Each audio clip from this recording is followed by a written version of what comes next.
오늘이 6월 23일입니다. 이틀이 지나면 6.25 전쟁 일어난 지 69주년째 되는 날입니다. 우리 역사에 가장 비극적이고 가장 처참했던 두 가지 사건이 있습니다. 임진왜란과 6.25 전쟁입니다. 임진왜란은 1592년에 일어나서 1598년에 끝이 난 7년 전쟁이었습니다.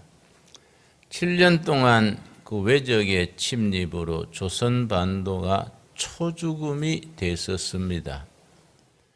6.25 전쟁은 1950년 6월 25일 내시를 기해서 북한군이 공격해옴으로써 3년간 전쟁을 치르다가 1953년 7월 27일 낮 정오를 기해서 끝이 났습니다. 3년 1개월간 끌었는 그 6.25 전쟁에서 임진왜란 때 못지않게 삼천리 반도가 완전히 쑥밭이 되었습니다. 임진왜란이 1598년에 끝난 뒤에 임진왜란을 승전으로 이끈 명재상이 있습니다. 유성룡입니다. 서해 유성룡, 정말 현명한 정치가였습니다. 유성룡 영의정께서 임진왜란 끝난 6년 뒤에 회고록을 썼습니다. 그 회고록이 징비록입니다. 징비록. 우리 학교 교육이 좀 부족한 것이 중고등학생쯤 되면 그런 참 탁월한 기록 문서는 읽게 해야 합니다. 중학생, 고등학생 때에 유성룡 영의정의 징비록 같은 책은 다 읽고 졸업하게 해야 됩니다. 그 징비록에 보면은 계속 나오는 한 가지 문자가 있습니다. 아슬아슬하게 완전히 일본의 노예가 될 수밖에 없는 절박한 순간 하나님의 도우심으로 위기를 넘겼습니다. 그때마다 유성룡 영의정이 크리스찬도 아닌데 유학자인데 징비록을 쓰면서 그때마다 하늘이 도우심이었다 계속 씁니다. 징비록 책 한 권에 수십 번 그 말을 씁니다. 이순신 장군이 명랑해전에서 12척의 배로 10배가 넘는 일본 군함을 격파했습니다. 그 사건을 쓰고서도 하늘이 도우심이었다. 그걸 계속 씁니다. 6.25 전쟁도 마찬가지입니다. 6.25 전쟁이 일어났을 때 1950년 6월 25일 내시를 기해서 휴전 38선 전 경계선으로 침공해 올 때에 인민군이 12만 명이 넘었습니다. 완전히 소련제 무기, 일본군이 버리고 간 탱크, 무기로 완전 무장을 시켜서 침공을 했는데 그 중에 5만 명은 팔로군 출신입니다. 모택동 장개석 싸움에서 모택동 군대 중에 조선족 출신 5만 명이 팔로군 출신이었습니다. 그 팔로군 5만 명을 그대로 인민군에 편입을 시켜서 아주 역전의 용사들입니다. 장개석 군대와 일본 군대와의 계속된 전쟁에서 전투 경험이 풍부한 병사들이 팔로군 5만 명이었습니다. 그들을 그대로 인민군에 편입시켜서 12만 군대로 소련제 탱크를 앞세우고 침공해 오니까 그럼 우리가 공산화될 수밖에 없었습니다. 김일성 군대는 그때 생각하기를 일주일이면은 남한 점령은 끝난다. 그래서 공격한 지 사흘 만에 서울을 함락했습니다.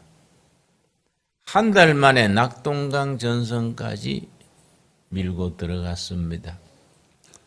그래서 김일성이 전선 부대에 지시하기를 8.15까지는 완전 부산까지 함락하라. 계속 그렇게 전보를 쳤습니다.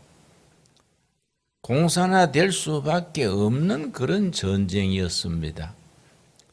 그런데 유성룡 영의정 표현대로 하면 하늘이 도우셨습니다. 6.25를 통해서 일어난 기적이 5가지입니다. 그건 기적이라고밖에 말할 수 없는 내용입니다. 일반적인 군사학이나 그런 일반 상식으로는 질 수밖에 없는 전쟁에서 이길 수 있었던 5가지 기적이 있습니다. 우리는 학교 다니면서 국사도 배우고 해서도 그런 내용을 자세하게 잘 알지 못하고 지금 또 이데올로기 문제로 사상이 흔들립니다.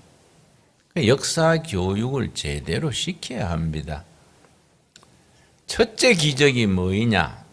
내가 여러 번 말씀드렸기 때문에 전체를 되풀이할 것이 아니고 핵심 결론만 말씀드리겠습니다. 1948년 8월 15일에 대한민국이 수립됐습니다. 한 달 남짓 뒤에 1948년 9월 9일에 북한 민주주의 인민공화국 김일성 정권이 시작됐습니다. 그런데 새로운 신생국가가 세워지면 유엔의 승인을 받아야 합니다. 해마다 10월, 11월, 12월까지 열리는 유엔 대회에서 정식 독립국인 것을 승인받게 됩니다. 1948년 8월 15일 독립선언 나라 국가 건설 선포한 이래로 그해 가을에 그해는 파리에서 유엔 총회가 열렸습니다. 10월 15일부터 12월 15일 사이 2달간 유엔 총회가 열렸습니다. 우리 대표는 장면 박사 이하 여러 명의 대표를 유엔에 우리나라 독립된 독립국임을 승인해 주세요. 그렇게 사절단을 보냈습니다. 북한도 보냈지만은 북한 대표는 공항에서 입국이 사절됐습니다. 아마 서류가 마땅치 않았던 것 같지요. 그런데 유엔이 열려가지고 대한민국 정부를 승인해 주세요 청원을 했는데 아주 소련 대표가 비신스키입니다. 아예 통과시키지 않기로 작심을 하고는 대한민국 승인안이 올라올 때마다 방해하는 겁니다. 그 의사 방해 수법이 있습니다. 마이크를 잡고 놓지 않는 겁니다. 대한민국이란 나라는 이승만이 독재자고 미국의 앞제비고 2시간을 비신스키가 떠듭니다. 그 다음에 소련의 위성국 폴란드 대표가 마이크를 이어받고 그 다음에 동독 대표가 물러받고 그날 회의가 끝날 때까지 마이크를 놓지 않습니다. 그건 하나의 회의를 지연시키는 아주 수법입니다. 번번이 대한민국 승인안이 거부됐는데 하루가 남았습니다. 12월 14일 내일 통과 안 되면 우리나라 정부 승인 허가가 안 되는 겁니다. 대표 장면 박사가 신앙이 독실한 분이어서 대표단을 끌고 교회에 가서 밤새 철학 기도했습니다.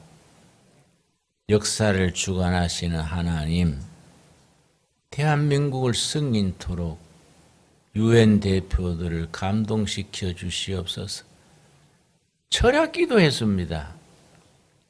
근데 마지막 날 12월 15일 날 오후 1시쯤 대한민국 승인안이 상정이 됐는데 역시 비슨스키가 나와가지고 대한민국은 독재 이승만의 독재 아래 있고 미국의 앞제비고 시작하는데 보통 마이크 들면 2시간씩 떠드는데 10분 지나서 목이 탁 막히는 목결절이라는 병이 있습니다.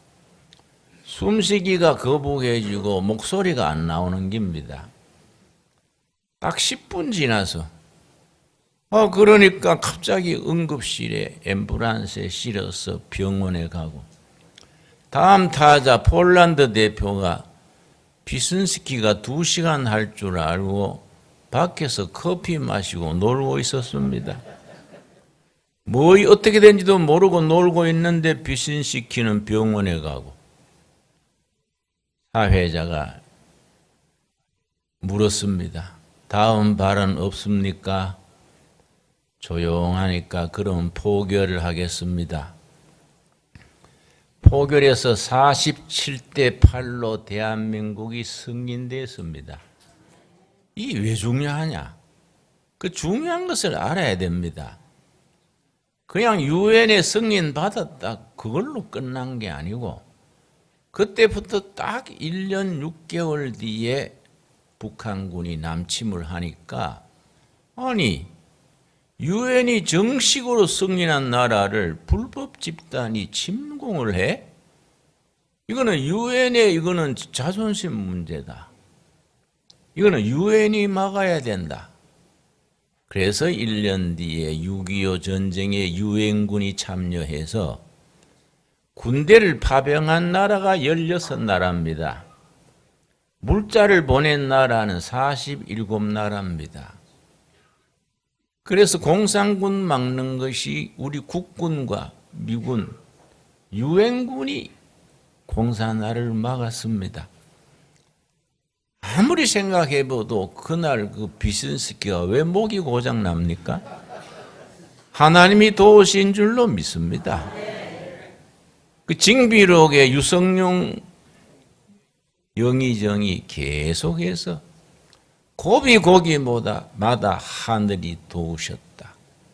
그 말이 그대로 적용됩니다.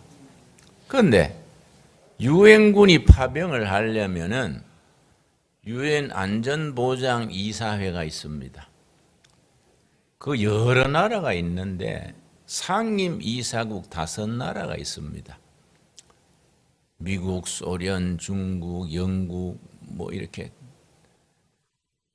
5나라 중에 한 나라라도 반대하면은 결의가 안 됩니다.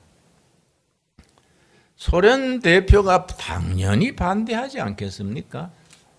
소련이 그렇게 유엔군이 북한군 공산군 물리치고 유엔이 나라 지켜주자 찬성하겠습니까? 반대할 줄 알았지만은 그건 절차니까 상임 이사회 회의를 열었습니다. 시간이 됐는데 소련 대표가 나타나지를 않아요. 그래서 나머지 4나라가 한 나라는 불참, 4나라가 만장일치로 통일해서 통과시켜서 즉각 유엔군을 파견했습니다. 근데 소련 대표가 왜 그날 빠졌냐? 아주 설이 많습니다. 정설이 없어요. 소련 대표가 설사를 만났다. 소련 대표가 오는 비행기가 연착을 했다. 이유가 지금도 분명치 않습니다. 나는 이유가 분명하다고 생각합니다. 하나님이 도우신 걸로 믿습니다. 하나님이 소련 대표 발을 묶어 놓은 거지요. 우리나라는 보통 나라가 아닙니다. 1948년 5월 31일에 첫 국회가 열렸는데 그걸 재헌의회라 그럽니다. 헌법을 통과시킨 국회를 재헌의회입니다. 첫 순서가 의장을 뽑는 거인데 의장에 뽑힌 분이 이승만 장로입니다. 이승만 장로가 단상에 올라가서 첫 마디가 중요합니다. 국회 회의록에 그대로 기록되어 있습니다. 동지 여러분, 신생독립국가 대한민국을 허락하신 여호와 하나님께 감사 기도를 먼저 드리겠습니다. 국회에서요, 국회에서. 그때 국회의원이 200명이랬는데 제주도 대표 2명은 제주도 4.3 사건이 일어나서 못 왔습니다. 198명이 전원자발적으로 일어나서 국회의원 중에 이윤영 목사가 있었습니다. 목사면서 국회의원입니다.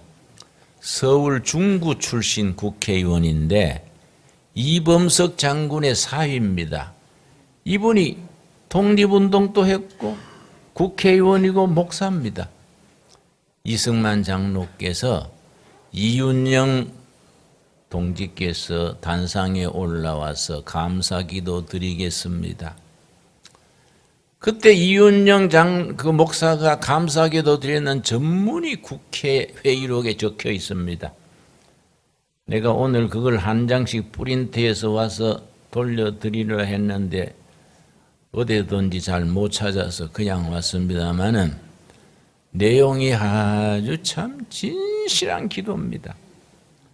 기도문을 읽기만 해도 가슴이 참 뜨거워집니다. 기도로 시작한 나라입니다. 우리나라가. 기도로 시작해서 허락하신 나라가 요새 뭐 이러쿵 저러쿵 그런다고 흔들리지 않습니다. 여러분, 세 번째 기적이 뭐냐 하면은 6.25 전쟁 나기 전에 우리 대한민국 국군을 그때 국토경비대라 그래서 국토경비대 뭐 그 비슷한 이름입니다. 국군이라 하기 전에 국토경비대. 거기는 공산주의자, 사회주의자, 일본서 온 학병 고루고루 지원해가지고 군대 안에 좌익 조직이 세포가 꽉 들어 있었습니다. 그런데 이게 언제 정리가 됐느냐? 6.25 나기 2년 전에 1948년에 4월 3일 제주도 폭동 사건이 일어나니까 그해 9월 달에 우리 정부에서 여수에 있는 14연대 주둔군한테 제주도로 출동해서 4.3 폭동을 진압하라 명령을 했습니다. 나는 그 사건을 여순 반란 사건 우리 그래 들었지요? 잘못된 말입니다. 여순 반란 사건 그러면 여수, 순천 시민들이 반란한 것처럼 오해하기 쉽지요. 전혀 그렇지 않습니다. 여수, 순천 시민들은 큰 피해만 입었습니다. 여수에 주둔하는 14연대가 왜 우리가 동족을 진압하겠냐 하고 출동하는 직전에 연병장에서 하사급, 중사, 하사 그 반란을 일으켜서 장교들을 사살하고 그 사람들이 소위 14연대 반란 사건입니다. 그 사건으로 우리 가정에서도 우리 이모 남편이 여수에서 경찰관 일했는데 반란군한테 죽었습니다. 여러분, 그 사건을 계기로 우리 국군이 진압했습니다마는 이거 안 되겠다. 군대 안에 이런 이 적색 분자들의 세포가 들어있구나. 전군의 좌익 분자들을 색출했습니다. 48년 여순 반란 사건, 그 14연대 반란 사건 이래로 전군의 붉은 사상 가진 사람, 북한에 동조하는 사람 전부 잡아내가지고 처형했습니다. 그때 유명한 박정희가 소령이랬는데 그때 그 사람이요. 군대 안에 있는 모든 공산 조직의 조직 책임자랬습니다. 그러니까 전국에 있는 군대 안에 공산주의자들의 조직을 박정희 소령이 딱 쥐고 있는 거예요. 그런데 군대에서 그 사람의 인재를 아깝게 생각해서 위에 사람들이 설득했습니다. 당신이 군부 내의 조직책인 줄 아는데 당신 같은 인재는 우리 앞으로 필요하다. 전향해라. 전향하고 대한민국 국군으로 기여를 하세요. 그래서 거기서 마음을 바꿨습니다. 그래서 전향을 한 거지요. 이 사람은 조직책이지만 군대 안에서 활동은 별로 안 했습니다. 그 대신에 뭘 가지고 있겠습니까? 장부를 가지고 있는 겁니다. 그 장부를 기본으로 해서 군대 안에 적색 조직을 다 타진할 수 있었습니다. 그때 억울하게 죽은 사람도 있어요. 어떤 사람은 공산 앞잡이라고 총살을 당하는데 죽을 때 대한민국 만세! 그러고 죽은 사람도 있습니다. 그러나 그때 그렇게 숙군, 군대를 정화시키는 숙군이 없었더라면은 6.25 일어났을 때 어려웠을 것이다. 국군 부대에서 그리 들고 일어나면 되겠습니까? 참 이런 게 우리 역사의 아슬아슬한 순간입니다. 네 번째 우리 6.25의 참 기적 중의 기적이 본래는 인민군이 6월 25일 4시에 출발해서 삽시간에 서울을 점령하고 막바로 부산까지 일주일 내에 점령하도록 기획이 돼 있었는데 무슨 이유인지 서울에서 3일간 머물었습니다. 소잡아 먹고 잔치 벌리고 3일 만에 서울이 떨어졌으니까 얼마나 좋겠습니까? 잔치 벌리고 이제는 우리 한국이란 땅은 이제 완전히 우리는 평정한 것이다. 축제를 벌였는데 그 3일이 기적입니다. 3일. 그 3일 곧 동안에 국군이 미군과 더불어 방어선을 결성하고 낙동강 전선을 만들고 그 3일 동안에 유엔군이 참전 결의를 하고 그 3일 때문에 대한민국이 살아남았다 합니다.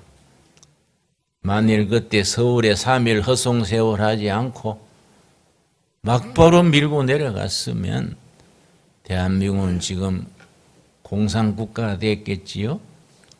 우리가 김정군 장군님 그거 살겠지요.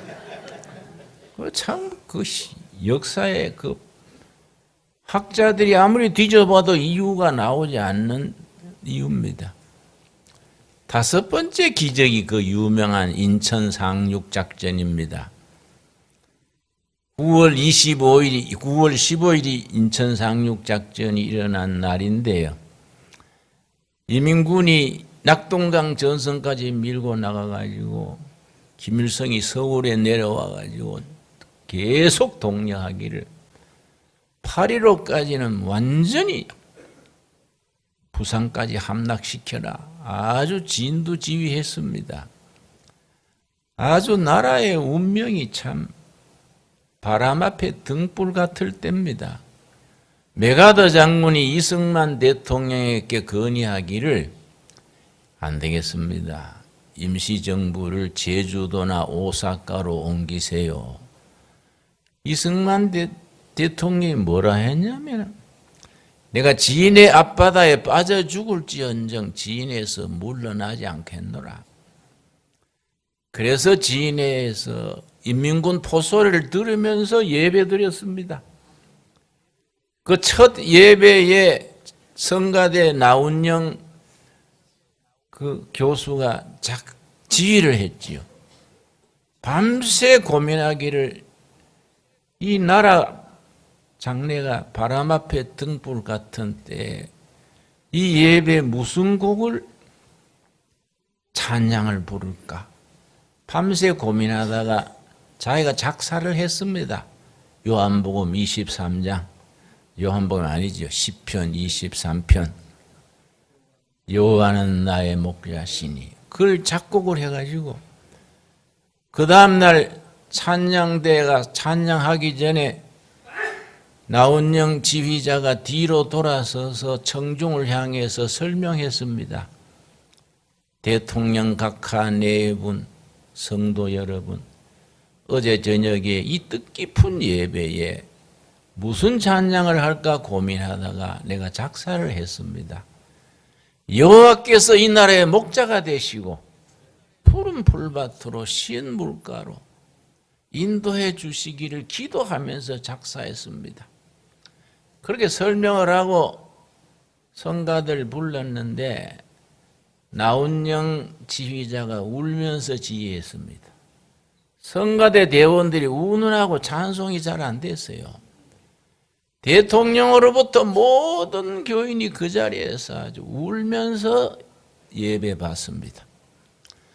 여호와는 나의 목자시니 내게 부족함이 없으리로다. 그 곡입니다. 우리 역사에 구절구절의 사연이 있고 하나님의 섭리가 있습니다. 여러분, 그렇게 인천 상륙작전을 메가더 장군이 구상을 해서 9월 15일에 인천을 상륙해서 낙동강 전선에 가 있는 인민군하고 북한 쪽하고 갈라서 전략을 세웠는데 열이면 10명이 다 반대했습니다. 본국에서는 트루만 대통령 이하 전부 반대했습니다. 왜냐? 인천에는 항구가요, 조수가 간만차가 심해서 2시간밖에 시간이 없어요. 2시간 동안 상륙군이 상륙 안 하면 이건 완전히 수장되는 겁니다. 그 인천 상륙작전은 가능성이 5,000분의 1이랬다 그럽니다. 다 반대할 거 아니겠습니까? 근데 메가더 장군이 역시 큰 인물은 안목이 다르지요. 5,000분의 1이기 때문에 가능한 거이다. 적들도 그렇게 할 거 아니냐? 그 사람들도 5,000분의 1인데 누가 오겠냐 하고 안 지킬 거 아닌가? 그걸 준비해가지고 9월 15일 그 2시간 간만의 차이를, 여러분 그 앞에 미국 특공대, 한국 특공대 43명이 그 전날 상륙해가지고 그 무슨 등을 켜고 안내했습니다.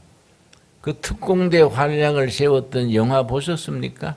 인천 상륙작전 그거 다 실화를 바탕으로 합니다. 그 인천 상륙작전이 성공했기 때문에 우리가 공산화를 막은 거지요. 그건 불가능을 기적으로 성공시킨 겁니다. 대한민국 역사에 하나님께서 간섭하시고 인도하시는 줄 믿습니다. 오늘 본문 말씀 예레미야 33장 1절에서 3절 말씀, 이 나라를 향한 하나님의 약속의 말씀이라고 믿습니다. 저는 6.25 전쟁을 이틀 기념 69주년 기념을 앞두고 이 나라를 지키시고 우리 기도를 응답하시는 하나님의 손길을 확신할 수 있기를 바랍니다.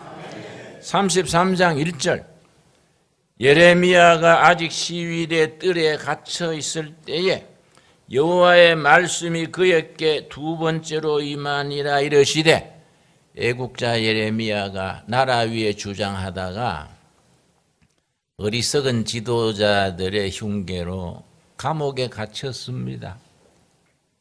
왕실 경비대 감옥에 갇혀 있는데 그때 하나님께서 예레미야를 말씀으로 위로하시면서 약속하십니다. 2절 3절 약속이 오늘 우리들에게 주시는 말씀, 우리나라 우리 교회에 주시는 말씀으로 받을 수 있기 바랍니다.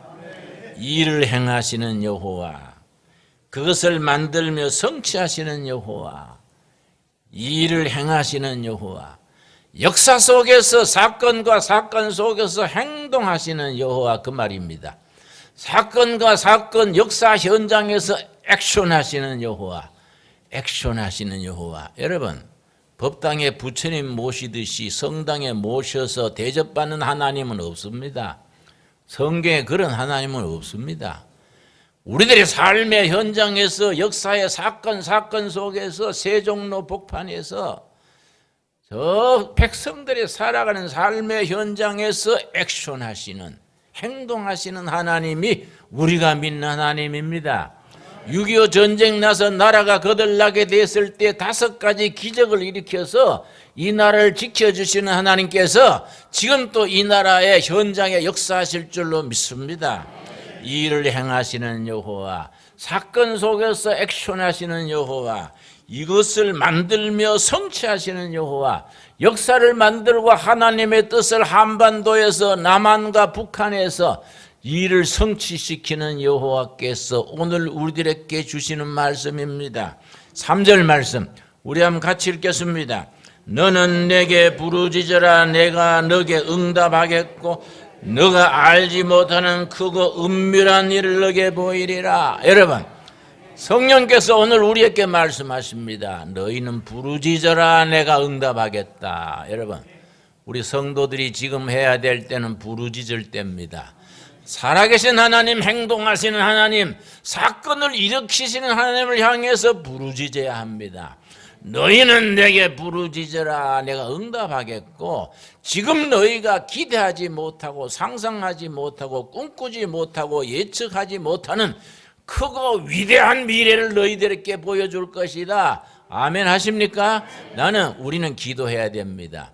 이 나라가 두 번째 6.25가 일어나지 않도록 기도해야 됩니다. 대한민국 헌법이 대한민국 깃발 태극기가 백두산 꼭대기까지 평양 중앙에 모란봉 꼭대기에 금강산에 걸리는 날이 오도록 기도해야 됩니다. 대한민국이 성경 말씀 안에서 성서한국입니다. 말씀 안에서 부강한 나라가 되어서 통일한국을 이루어서 온 세계에 복음 전하는 나라 선교한국입니다. 그런 나라로 하나님께서 쓰실 줄 믿습니다. 너희들은 내게 부르짖어라, 내가 응답하겠고 지금 너희들이 생각하지 못하고 꿈꾸지 못하고 기대하지 못하는 위대한 미래, 크고 놀라운 대한민국의 장래를 너희들에게 보여줄 것이다. 아멘. 믿습니다. 우리 그런 믿음으로 이 예배를 하나님께 드릴 수 있게 되기 바랍니다. 기도하겠습니다. 하나님 감사합니다. 때를 따라 우리 기도를 응답하시고 우리 역사 속에서 행동하시는 하나님, 이 일을 이루신 하나님 찬양합니다. 사건 속에서 일을 성취하시는 하나님의 뜻을 믿습니다. 이 나라가 태어날 때부터 기도로 태어났습니다. 기도로 진행하게 해주시옵시고 너희는 내게 부르짖으라, 내가 응답하겠고 너희가 기대하지 못하고 예측하지 못하고 꿈꾸지 못하는 놀라운 내일 너희들에게 통일한국 시대를, 성서한국 시대를, 온 5대양 6대주의 복음 전하는 선교한국의 내일을 보여줄 것이다. 아멘. 믿습니다. 믿음으로 이루어질 줄 믿습니다. 예수님 이름 받들어 기도드려 사옵나이다. 아멘.